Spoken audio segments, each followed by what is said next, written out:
Hello everyone. Last class में हमने 40 questions तक कंप्लीट कर लिया था। अब हम आगे करने जा रहे हैं। 41 क्वेश्चन है। Every point on A number line represents, कि एवरी पॉइंट एक नंबर लाइन है जो हमारी, उस पर हर एक पॉइंट क्या रिप्रेजेंट करता है। एक unique real number, natural number, rational number और इरेशनल नंबर। तो लाइन पर हर एक पॉइंट क्या रिप्रेजेंट करेगा, एक यूनिक रियल नंबर रिप्रेजेंट करेगा। रैशनल और इरेशनल से मिलके ही हमारे क्या बनते हैं, रियल नंबर्स मिलते हैं हमें। तो रियल लाइन पर क्या होता है, रियल लाइन पर क्या होता है, हर एक यूनिक रियल नंबर होता है। तो फर्स्ट आंसर आएगा। नेक्स्ट क्वेश्चन है हमारा, what is the mean deviation from the mean of the number this. पूछ क्या रहा है, what is the mean deviation from the mean. इस डाटा का हमने मीन निकालना है, उसका मीन का क्या पूछ रहा है, मीन डेविएशन पूछ रहा है। तो क्या दिया हुआ हमें, 10, 9, 21, 16 और 24 दिया हुआ है। इसका हम क्या निकालेंगे, इसका हम मीन निकालेंगे। मीन क्या आएगा, इसका मीन आएगा हमारा, कितने नंबर है, 5 हैं। तो ऐड करेंगे जब हमें इसको, 29 + 9, 21 + 9 हमारा 30, 40, और ये हो जाएगा हमारा 30, 40, 80 हो जाएगा। 80/5 क्या आएगा हमारा, 16 आएगा। तो मीन क्या आया हमारा, यहाँ से 16 आया। तो नेक्स्ट क्या निकालेंगे हम मीन निकालने के लिए हमें क्या चाहिए, मीन डेविएशन ऑफ मीन निकालने के लिए हमें क्या चाहिए, हमें चाहिए एब्सोल्यूट डिफरेंस चाहिए। हमें एब्सोल्यूट क्या चाहिए, हमें डिफरेंस चाहिए between each number and the mean. हर एक नंबर और मीन के बीच में हमें क्या चाहिए, एब्सोल्यूट डिफरेंस चाहिए, और उसका हम मीन निकालेंगे। वो होता है हमारा मीन डेविएशन। ठीक है, तो अब कैसे निकालेंगे, जो हमारी एंट्रीज हैं उनको XI मानेंगे, -X बार हमारा मीन, और ये आएगा XI क्या है, मान लो फर्स्ट है हमारा 10 है, माइनस क्या हो जाएगा 16, और उसका मोड क्या आएगा हमारा 6 आएगा। नेक्स्ट क्या है हमारा 9 है, 9 - 16 अगर हम करेंगे तो क्या आएगा हमारा 7 आएगा। और 21 - 16 करेंगे, क्या आएगा हमारा 5 आएगा। 16 - 16 करेंगे तो क्या आएगा हमारा 0 आएगा। और 24 - 16 जब हम करेंगे तो क्या आएगा हमारा 8 आएगा। क्या आएगा, 8 आएगा। तो इनको ऐड करके जो हम इनका मीन निकालेंगे ना, वो होता है हमारा मीन डेविएशन। इनको ऐड किया, कितना आया हमारा, 6 + 7, 13, 5 किया 18, ये कितना हो गया हमारा 26 अपॉन क्या आएगा हमारा 5। तो ये कितना हो गया हमारा 5.2 हो जाएगा। तो क्या आया हमारा मीन डेविएशन, आया हमारा 5. हाँ जी, तो नेक्स्ट क्वेश्चन है हमारा, if a cylinder is covered by 2 hemisphere shaped lid of equal shape then the total curved surface area of new object will be। ये क्या बोल रहा है कि भी एक सिलेंडर है, मान लो सिलेंडर कैसे होता है हमारा, ऐसे होता है। एक सिलेंडर है, उस पे क्या, उसको कैसे कवर किया गया है, 2 हेमिस्फीयर से। यहाँ पे जैसे हमारा कैप्सूल नहीं होता है, उसकी तरह शेप बनेगी इसकी। यहाँ पे ये क्या है, ये 2 हेमिस्फीयर हैं यहाँ पे, और इसका क्या पूछा हुआ है हमें, कर्व्ड सरफेस एरिया पूछा हुआ है।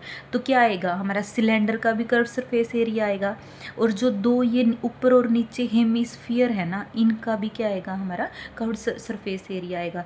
तो सिलेंडर का हमारा कर्व्ड सरफेस एरिया कितना होता है, सिलेंडर का होता है हमारा 2πRH होता है। और हेमिस्फीयर का कितना होता है, हेमिस्फीयर का होता है हमारा 2πr² होता है। एक ऊपर वाले का होएगा, एक नीचे वाले का होएगा, तो 2 को ऐड करेंगे, टोटल कितना आएगा हमारा 2πRH + 2 × 2πr²। तो क्या आया आंसर हमारा 2πRH + 4πr²। तो आंसर क्या आएगा हमारा, थर्ड आएगा। नेक्स्ट क्वेश्चन है हमारा, there is a triangle ABC in which a median AD is drawn from A to side BC। वो कह रहा है कि एक ट्रायंगल है हमारे पास, ऐसे एक ट्रायंगल है ABC। वो कह रहा है कि A से एक मीडियन लिया गया यहाँ पे BC साइड के ऊपर। Find out the area of the triangle ABC। वो कह रहा है कि इस ट्रायंगल ABC का एरिया फाइंड आउट करना है। If the length of sides AB दी हुई है हमें, AB कितनी दी हुई है हमें 10 सेंटीमीटर, BC दी हुई है हमें 18 सेंटीमीटर BC, और AD दिया हुआ है हमें √41। जो हमारा मीडियन है वो कितना दिया हुआ है हमें, √14 दिया हुआ है। तो हमारा जैसे ट्रायंगल में है ना एक आइडेंटिटी होती है हमारी जो मीडियन के साथ होती है। जो हमारा ये मीडियन है ना, साइड्स और मीडियन के रिलेशन को डिफाइन करती है। वो होती है हमारी AB का स्क्वायर प्लस AB का साइड का स्क्वायर, दिस प्लस AC का स्क्वायर इक्वल्स टू क्या होता है, वो होता है 2 टाइम जो BD है हमारा। BD कितना आएगा हमारा टोटल, ये अगर 18 है तो BD कितना आएगा हमारा, ये मीडियन है तो इसको हाफ में डिवाइड करेगा, तो BD कितना आएगा हमारा 9 आएगा। तो BD का स्क्वायर प्लस क्या होता है हमारा AD का स्क्वायर, प्लस क्या होता है हमारा AD का स्क्वायर होता है। तो AB का स्क्वायर कितना आएगा हमारा, AB का स्क्वायर हो गया हमारा 100 हो गया, प्लस AC हमने निकालनी है, AC का स्क्वायर इक्वल्स टू क्या आएगा हमारा 2। BD का स्क्वायर क्या आएगा, BD का स्क्वायर 9 है तो 81 आएगा, प्लस AD का स्क्वायर कितना आया हमारा 41 आया। तो यहाँ से क्या निकालेंगे हम, AC साइड मिल जाएगी हमें। अगर हमें ये साइड और मिल गई तो हम इसका एरिया आराम से निकाल सकते हैं। अगर हमें ट्रायंगल के तीनों साइड्स पता है तो हम एरिया आराम से निकाल सकते हैं। तो ये क्या आएगा हमारा, ये हो गया हमारा 1 + 1 2, ये 122 × 2 कितना होएगा हमारा 244, और 244 माइनस 100 करेंगे कितना आएगा, AC का स्क्वायर कितना आया हमारा माइनस 100 करेंगे 144 आएगा। तो AC कितना आया हमारा, ये 12 का स्क्वायर है तो AC कितना आ गया हमारा 2 आ गया, 12 आ गया सॉरी। तो अब क्या है, हमें AB भी पता है, AC भी पता है और BD भी पता है। तो ट्रायंगल का एरिया कैसे निकालते हैं, पहले हम सेमी पैरामीटर निकालेंगे। साइड्स क्या है हमारी, एक 12 है, एक 10 है और एक क्या हमारी 18 है। तो सम कितना है, पैरामीटर कितना आया यहाँ से 18 + 2 हो गया हमारा 20 30 40 आया हमारा, पैरामीटर कितना आया हमारा 40 आया। तो ट्रायंगल का एरिया का फॉर्मूला क्या होता है, S क्या होता है यहाँ पे सेमी पैरामीटर होता है, S - A S - B और S - क्या होता है C होता है। ये क्या होता है ट्रायंगल का एरिया होता है। तो S क्या होता है यहाँ पे, S होता है हमारा सेमी पैरामीटर, S क्या होता है हमारा सेमी पैरामीटर। तो यहाँ पे 40 / 2 करेंगे तो सेमी पैरामीटर कितना आया हमारा 20 आया। तो वैल्यू पुट करेंगे 20 - A करेंगे, मान लो 12 है हमारा, 20 - 12 करेंगे कितना आया हमारा 8 आया, 20 - 10 करेंगे हमारा 10 आया, और 20 - 18 करेंगे तो कितना आया हमारा 2 आया। तो यहाँ से क्या निकलेगा हमारा, ये 20 है, ये 8 × 2 हमारा 16 बन जाएगा, तो ये 4 का स्क्वायर हो गया हमारा, और ये 10 × 2 हो जाएगा तो ये 10 का स्क्वायर हो गया, और एक 2 बचेगा और उसका रूट आ गया। तो ये क्या आएगा हमारा, ये आया हमारा 10 × 4 × क्या आया हमारा √2, तो 40 √2। तो आंसर क्या आया हमारा, आंसर आया हमारा 40 √2, ये आएगा। हाँ जी, तो नेक्स्ट क्वेश्चन है हमारा, a man is known to speak truth 3 out of 4 times. वो कह रहा है कि एक आदमी है ना जो वो सच बोलता है 4 में से 3 बार वो सच बोलता है, तो उसकी सच बोलने की प्रोबेबिलिटी कितनी होगी, सच बोलने की प्रोबेबिलिटी होगी उसकी 3/4। तो सच बोलने की प्रोबेबिलिटी 3/4 है, तो झूठ बोलने की प्रोबेबिलिटी कितनी होएगी, झूठ बोलने की होएगी 1 - 3/4। कितना हो गया ये 1/4, कितनी होएगी झूठ बोलने की प्रोबेबिलिटी, क्या होएगी 1/4 होएगी। वो बोल रहा है कि he throws a die and reports that it is a 6। वो कहता है कि उसने एक डाई उछाली और कहता है कि भी उसको, वह बोलता है कि उसको डाई के उछालने पर क्या आया 6 आया। What is the probability that the number on the die is actually 6। तो वो बोल रहा है कि प्रोबेबिलिटी किसकी निकालनी है कि उसने डाई उछाली वो 6 ही आया है। तो वो कह रहा है कि that the die is actually 6, कि सच में ही उस पर 6 आया था, उसकी प्रोबेबिलिटी बतानी है हमने। तो अगर मान लो कि वो उसने एक डाई उछाली तो टोटल कितना होता है हमारा 6 होता है, पॉसिबिलिटी टोटल कितनी है हमारी 6 है। तो अगर 6 आने की प्रोबेबिलिटी क्या होगी हमारी 1/6 होगी, और 6 ना आने की प्रोबेबिलिटी क्या होगी हमारी 1 - 1/6 क्या आएगा 5/6 आएगा। अगर वो सच बोल रहा है, अगर मान लो कि उसने डाई उछाली और उस पर 6 आया, तो उसकी प्रोबेबिलिटी क्या आएगी, अगर वो सच बोल रहा है तो क्या आएगी 1/6 इंटू में क्या आएगी 3/4 हो गया। ये क्या आया 3 कितना आया 24 आया हमारा। और मान लो अगर उसने डाई उछाली और 6 ना आया, उसकी पॉसिबिलिटी की उसकी प्रोबेबिलिटी कितनी है 5/6 है, और उसकी झूठ बोलने की प्रोबेबिलिटी कितनी है 1/4 है। तो टोटल कितना आया 5 कितना आया 24 है। तो बेस थ्योरम से टोटल पॉसिबिलिटी कितनी होगी, टोटल प्रोबेबिलिटी कितनी होगी हमारी, बेस थ्योरम यूज होगी यहाँ पे। बेस थ्योरम से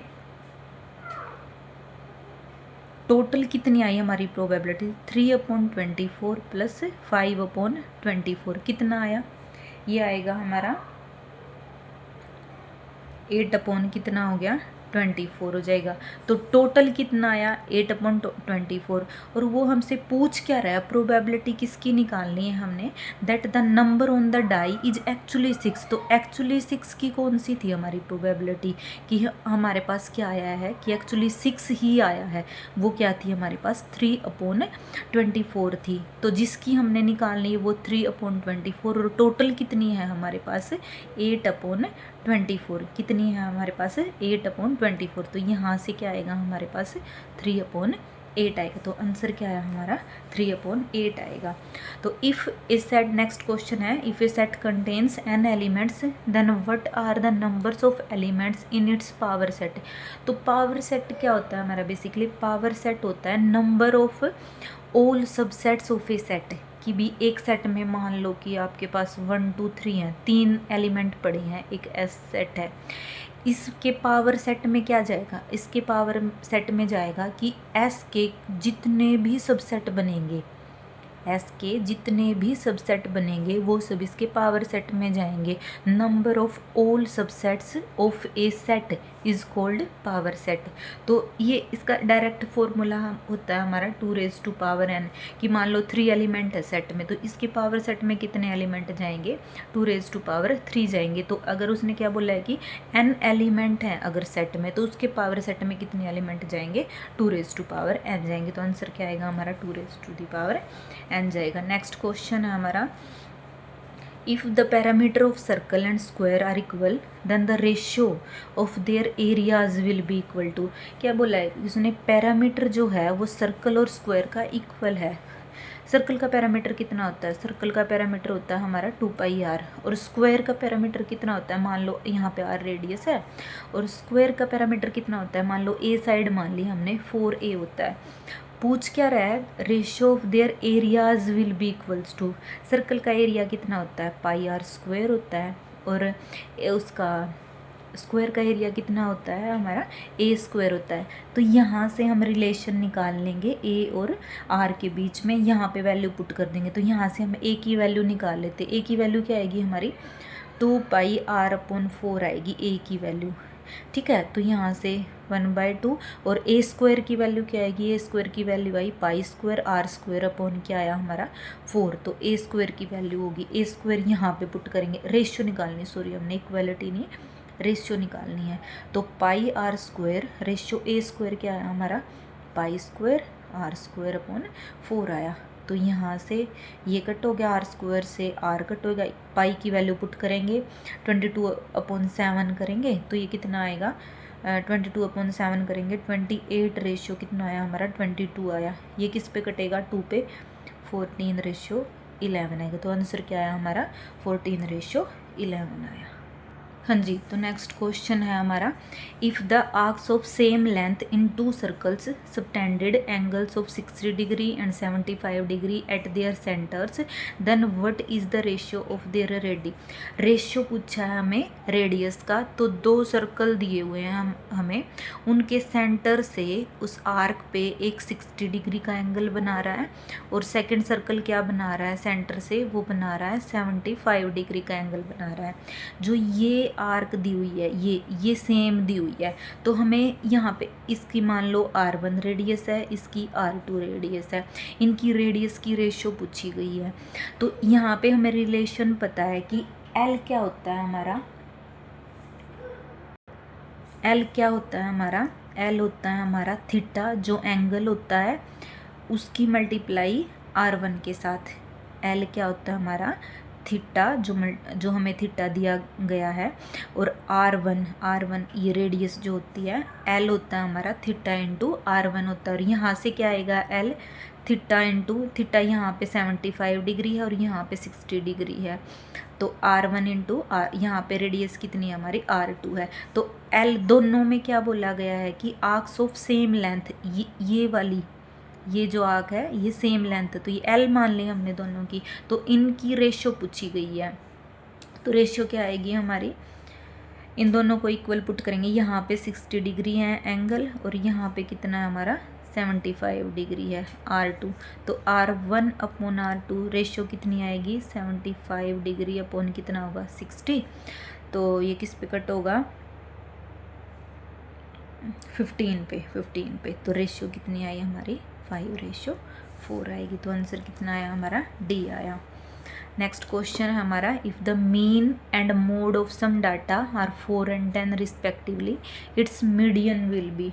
तो इसका एक इन तीनों के बीच में रिलेशन क्या होता है, मोड, मीडियन और मीन के बीच में क्या रिलेशन होता है हमारा, मोड होता है हमारा इक्वल्स टू 3 मीडियन माइनस क्या होता है हमारा 2 मीन।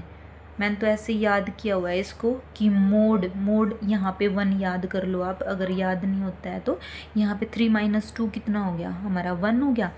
मोड मीडियन मीन 3 - 2 1, ऐसे इसके रिलेशन को आप याद कर सकते हो। तो हमने निकालना क्या है, इफ़ द मीन और मोड दिया गया है, मीन कितना है हमारे पास 4 है, मीन कितना हमारे पास 4 है, मीडियन हमने फाइंड आउट करना है, मीडियन क्या करना है फाइंड आउट करना है, और मोड कितना दिया गया है, मोड 10 दिया गया है। तो यहाँ से 4 × 2 8 होएगा, ये 18 हो गया इक्वल्स टू 3 मीडियन आ गया। तो ये मीडियन कितना आएगा, मीडियन आया हमारा 6, तो वैल्यू कितनी आएगी हमारी 6 आएगी। तो नेक्स्ट क्वेश्चन है, if x - 2 is a factor of x² + 3ax - 2a, then a is x - 2 अगर इसका फैक्टर है, अगर इसका क्या है फैक्टर है, तो इसको सेटिस्फाई करेगी x की वैल्यू कितनी आएगी, यहाँ से 2 आएगी, तो ये इसको सेटिस्फाई करेगी तो 2 पुट करेंगे इसमें, 2 × 2 2 का स्क्वायर 4 हो गया, प्लस 3a × 2 हो गया, माइनस क्या आएगा 2a = 2 क्या हो जाएगा हमारा 0 हो जाएगा। यहाँ से 4 प्लस ये क्या हो गया हमारा 4 + 6a - 2a = 0, यहाँ से 4a हो गया, इधर जाके -4, a की वैल्यू कितनी आएगी हमारी -1, तो a की वैल्यू कितनी आई हमारी -1। आई होप आपको वीडियो अच्छी लगी होगी। Thank you so much.